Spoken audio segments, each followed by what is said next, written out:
Have you ever felt that the deeper your thoughts go, the further you drift from everyone else? That the more you understand, the less people want to hear? You're not imagining it. Throughout history, society has viewed deep thinkers not as treasures, but as threats. Not because they were wrong, but because they saw truths others weren't ready to face. From Socrates, who was sentenced to death for corrupting the youth, to Galileo, who was punished for daring to say the earth moves, to Tesla, whose brilliance went unrecognized in his time, the message has always been clear. If you think differently, you will make others uncomfortable. Arthur Schopenhauer, a philosopher known for his brutal honesty, once suggested that intelligence is not a blessing, but a burden. Not because it fails you, but because it alienates you. But why?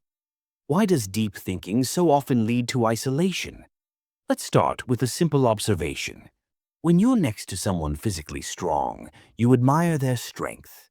When you meet someone rich, you might feel envy, but not shame. But when you encounter someone intellectually ahead of you, something strange happens. Psychologists refer to this as the mirror effect.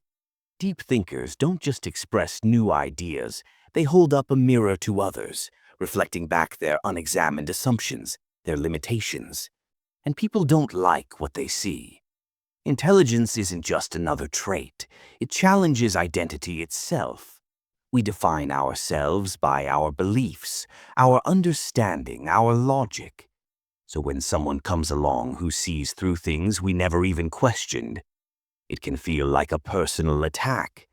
That's why intelligence provokes a deeper discomfort than beauty, strength, or wealth. It doesn't challenge how we look, it challenges who we are. This explains why deep thinkers are often pushed to the edges of conversation, of society, of history. Not because they're difficult, but because they disrupt the emotional comfort of those around them. Have you ever tried bringing up a profound idea, only to be met with silence or a quick subject change? That's not coincidence. It's a defense mechanism. When people encounter ideas that are too complex or too challenging, their minds often shut down. Instead of curiosity, they respond with resistance. Instead of asking questions, they disengage. Ironically, in social settings, confidence is valued more than truth. People gravitate toward those who speak with certainty, even if what they're saying is shallow. That's why influencers with catchy slogans thrive, while deep thinkers with nuance struggle to gain traction. Simplicity comforts, complexity confronts, and confrontation, even intellectual, is often seen as a threat. Science backs this up.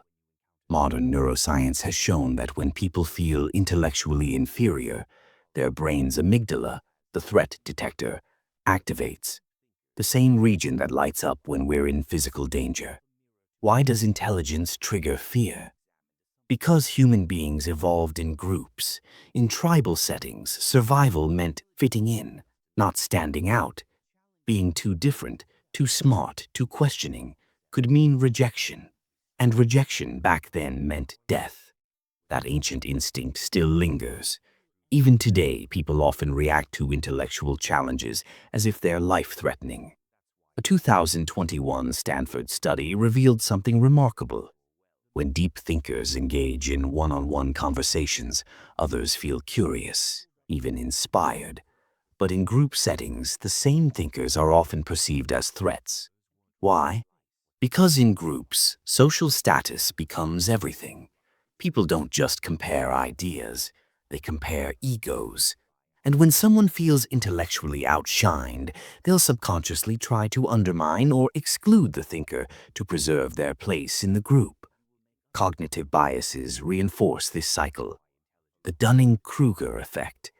Those who know little often believe they know a lot, while true experts tend to doubt themselves.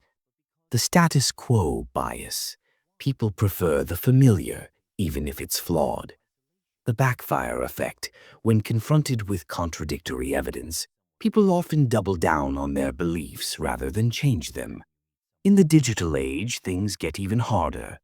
Social media rewards engagement. not depth. Algorithms amplify outrage and oversimplification. Nuanced, thoughtful content rarely goes viral because it demands attention and reflection.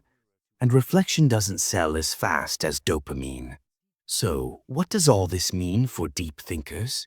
It means that the resistance they face is not just social, it's psychological, biological, and cultural. They're not flawed for feeling out of place. They're simply wired differently in a world that values conformity over clarity. But that doesn't mean they should go silent. In fact, the world needs deep thinkers more than ever. Just don't be surprised when you're misunderstood, because truth is rarely comfortable, and comfort is rarely where truth lives.